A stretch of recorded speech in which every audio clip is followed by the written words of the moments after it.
अब हम लोग बात करेंगे फ्री फॉल की। फ्री फॉल क्या होता है ये समझेंगे। तो अब देखो बेटा जी, ये कोई बॉडी मैंने यहां रख दी और छोड़ दी। ओ भाई, ओ ये वाव, एक मिनट।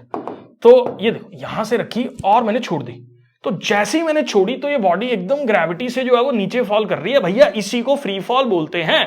अगर मैडम के समझ ना आए तो छत पे जाके धक्का दे देना, मत करना भाई ऐसा। समझो यार, हम केस वेस हो जाएंगे, फिर हमें बदनाम करोगे तुम लोग, सर ने बोला था। ठीक है, तो मैम कहे फ्री फॉल आपने गलत लिखा है। आओ मैम आपको फ्री फॉल प्रैक्टिकली समझाते हैं, लात मार देना। गिर जाएंगे छत से नीचे। चलो एनीवेज, मत करना बेटा ऐसा, मजाक कर रहा हूं मैं। कई बार हम लोग फीलिंग ले जाते हैं ना पढ़ाते हुए, तो तुम लोग ऐसे कहीं सिंसियर नोट पे इसको ले लो। फ्री फॉल, इज्जत करनी चाहिए सबकी। फ्री फॉल जो है वो हमारे पास क्या है कि जब किसी बॉडी को एक्सेलरेशन ड्यू टू ग्रेविटी से जो है वो नीचे की साइड पे फॉल कर रही है, उसको हम लोग जो है वो क्या बोल देते हैं, फ्री फॉल जो है वो बोल देते हैं। अब इसमें ना कॉन्सेप्चुअली मैं चीजों को देख रहा हूं, ये मैंने लिखा हुआ है इसके अंदर। अब ना हमारे पास काफी सारे कॉन्सेप्ट्स इसके अंदर हैं। कॉन्सेप्ट्स पॉइंट ऑफ व्यू से सिर्फ मास और वेट बचा हुआ है। ये जो चीज मैं करवा रहा हूं ना, ये मैंने फील किया कि बच्चों का काफी ज्यादा लैग जो है वो इसके अंदर हम लोगों के पास जो है वो होता है, जिससे बच्चे अच्छे से नहीं कर पाते, न्यूमेरिकल्स डरते हैं। तो वो मैं आज आपका दूर कर रहा हूं, काफी सिंपल वे में जो है वो मैं आपके साथ डिस्कस करने वाला हूं कि ये सारी की सारी चीजें जो है वो क्या है। देखो इक्वेशन ऑफ मोशन सबको पता है कि v is equal to u plus a t होता है, s equal to u t half a t square होता है, v square minus u square is equal to 2as होता है। इसके प्रूफ्स मैंने ग्राफिकल मेथड और सिंपल मेथड से जो है वो कर रखे हैं कंसेप्ट वाली प्लेलिस्ट में, क्लास 9th की जो है वो मेरे चैनल की प्लेलिस्ट के अंदर जो है वो आप जाके देख सकते हैं अगर किसी को नहीं आता तो। लेकिन अभी के लिए आप इसको ऐसे समझो कि ये तीन इक्वेशंस ऑफ मोशन हैं। अब इन तीन इक्वेशंस ऑफ मोशन को अगर मैं ग्रेविटी पॉइंट ऑफ व्यू से अंडरस्टैंड करूं तो मेरे को कुछ नहीं करना, जहां जहां पे फॉर्मूला में a है उसको रिप्लेस करके g में जो है वो कन्वर्ट कर देना। बस देखो यहां पे a था, इसको क्या कर दो g कर दो, यहां a है क्या कर दो g कर दो, यहां a है क्या कर दो g कर दो। क्या बन जाएगा, v square minus u square is equal to 2gs, s equal to u t plus half gt square, v is equal to u plus gt जो है वो हम लोगों के पास बन जाएगा। तो सारे के सारे ग्रेविटी के जो ये वाले क्वेश्चन है, किसी बॉडी को नीचे गिरने में कितना टाइम लग रहा है, फ्री फॉल से जो है वो बॉडी को ऊपर फेंका गया, नीचे फेंका गया, जब भी एक्सेलरेशन जो है वो किसी बॉडी की ग्रेविटी के बराबर होगी, उन पर्टिकुलर पॉइंट्स में आपको इन इक्वेशंस ऑफ मोशन को इस्तेमाल करना होगा। बट बहुत ध्यान से जो है वो करना होगा, सिंपली रिप्लेस जो है उससे काम नहीं चलने वाला। अब क्या ध्यान रखना होगा वो मैंने अगले स्लाइड के अंदर जो है वो बता रखा है, आप ध्यान से जो है वो मैं यहां पे इसको समझा रहा हूं। दो सिनेरियोज हैं, मैं सामने सामने इस पे लिख रहा हूं, यहां पे मैंने लगा दी लाइन।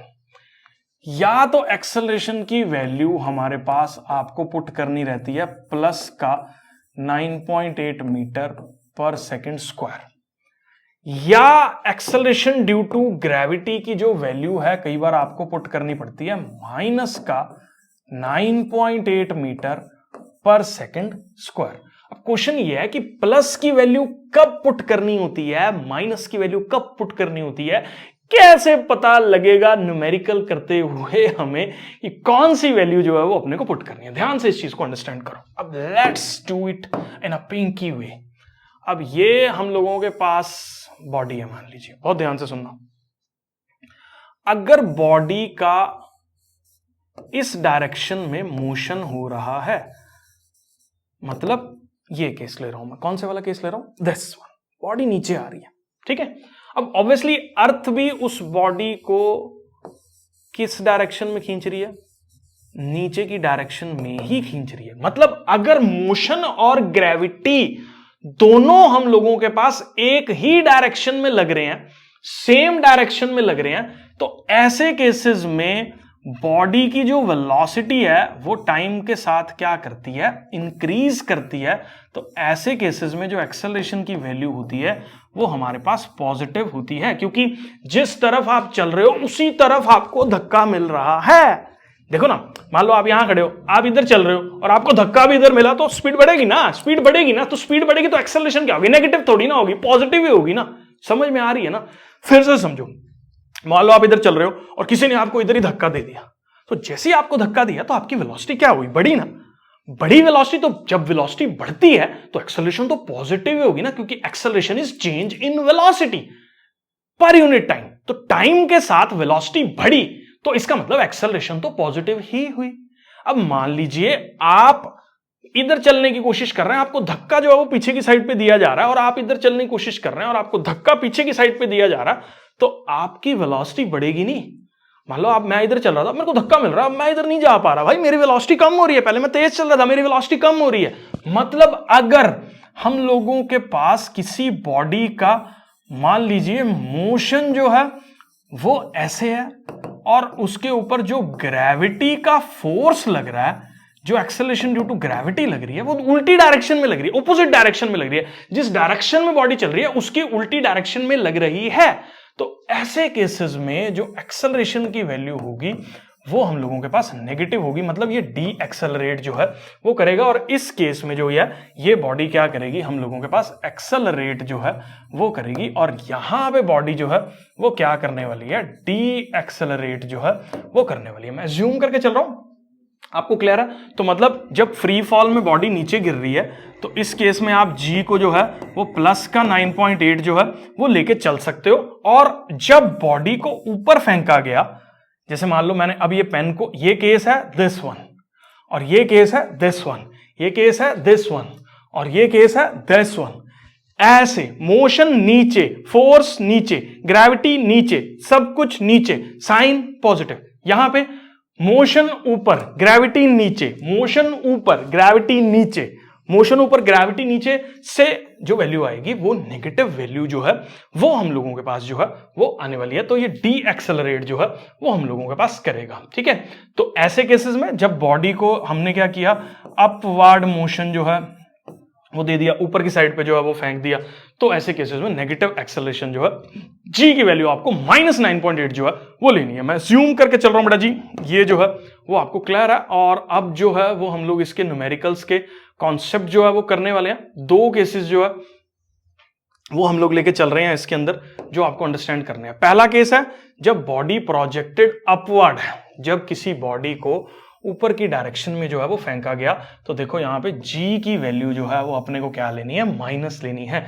ये कहीं पे ऐसे लिखा नहीं हुआ, ये सिर्फ न्यूमेरिकल्स को करने के लिए मैंने फंडे जो है वो नोट कर रखे हैं। तो देखो बॉडी को ऊपर फेंका है, तो मोशन बॉडी का जो है वो किस तरफ है, ऊपर की तरफ है। बट ऑब्वियसली जो ग्रेविटी हम लोगों के पास लग रही है वो किस तरफ लग रही है, नीचे की तरफ लग रही है। अब मोशन और ग्रेविटी दोनों ऑपोजिट डायरेक्शन में लग रहे हैं, तो that is a retarding motion, retarding force है ये, नॉट रिटार्डिंग मोशन। तो नेगेटिव जो वैल्यू है वो इसकी होगी। अब एक चीज और अंडरस्टैंड करो, जब किसी बॉडी को ऊपर फेंका, जा रही है, जा रही है, जा रही हूं, जा रही हूं, जा रही हूं, मैं रुकूंगी, ये रुकेगी। मतलब जब भी कोई बॉडी को ऊपर प्रोजेक्ट किया तो उस केस में बॉडी की जो वेलोसिटी हाईएस्ट पॉइंट पे जाके रुक जाएगी, और इस पर्टिकुलर हाईएस्ट पॉइंट पे जो वेलोसिटी होगी वो हम लोगों के पास क्या होगी, 0 के बराबर जो है वो हो जाएगी। तो ऐसे केसेस में final velocity of the body जब हाईएस्ट पॉइंट पे हो जाती है, देखो ये चीजें न्यूमेरिकल्स में इस्तेमाल हो रही हैं, फंडे यही समझ लोगे तो सारे क्वेश्चंस जो है वो आपके निकल जाएंगे।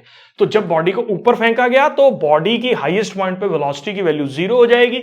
ये एक kind of D accelerating motion है, क्योंकि मोशन और ग्रेविटी फोर्स जो है वो ऑपोजिट डायरेक्शंस में लग रहे हैं, और एक्सेलरेशन की वैल्यू आपको 9.8 लेनी है इस पर्टिकुलर सिनेरियो में। अगला, अगर इस बॉडी का मोशन जो है वो फ्री फॉल हो रहा होता, मतलब ये वाला मोशन हो रहा होता, तो ऐसे केसेस में मोशन और फोर्स दोनों सेम डायरेक्शन में लग रहे हैं, और we have to take the value g, क्या लेंगे हम लोग, 9.8 जो है वो जी की वैल्यू हम लोग अपने पास लेके चलने वाले हैं। If in numerical problem it is written that object is dropped और रिलीज्ड, अब ये भी सुन लेना यार ध्यान से, इससे सारे न्यूमेरिकल्स आपके इजी हो जाएंगे। कई बार ना न्यूमेरिकल्स के अंदर ना एक वर्ड लिखा होता है, a body is dropped from a height. What is the meaning of drop? देखो एक ड्रॉप होता है गिरना, ये गिर रही है, दिस इज, ये देखो दिस इज ड्रॉप। नॉट, अगर मैं इसको ऐसे फेंकूंगा it is not a drop, क्योंकि मैंने इसको इनिशियल वेलोसिटी दे के नीचे मारा। This is not a drop, initial velocity दे के नीचे मारना। हम लोगों के पास जो ड्रॉप है वो ये है, सिंपल, ऐसे था और मैंने, देखो ये ऐसे था और मैंने अपने दोनों फिंगर्स को छोड़ दिया, ये ऐसे था, ऐसे कर दिया, कोई इनिशियल वेलोसिटी मैंने नहीं दी उसको। तो जब भी ड्रॉप वर्ड लिखा हो तो हमारे पास इनिशियल वेलोसिटी किसके बराबर लेनी है अपने को, u के बराबर लेनी है, जो कि किसके बराबर है, 0 के बराबर है। तो अगर न्यूमेरिकल प्रॉब्लम्स के अंदर कहीं पे भी रिटर्न है कि ऑब्जेक्ट ड्रॉप किया गया या रिलीज किया गया किसी सर्टेन हाइट से, तो ऐसे केसेस में इनिशियल वेलोसिटी की वैल्यू को हम लोग 0 लेते हैं। अगर किसी बॉडी को प्रोजेक्ट किया गया है ऊपर की तरफ, तो क्वेश्चन पेपर में नहीं गिवन होगा कि फाइनल वेलोसिटी कितनी है, वो आपको अपना दिमाग लगाना पड़ेगा कि जब भी बॉडी ऊपर जा रही है तो एक पॉइंट ऐसा आ रहा है जहां पे वो बॉडी जाके रुक रही है, तो ऐसे केसेस में फाइनल वेलोसिटी की वैल्यू जो है वो अपने को क्या ले लेनी है, 0 वैल्यू जो है वो फाइनल वेलोसिटी की अपने को लेनी है। मैं अज्यूम करके चल रहा हूं बेटा जी, ये पर्टिकुलर भी कॉन्सेप्ट जो न्यूमेरिकल्स के हैं वो आपको क्लियर है।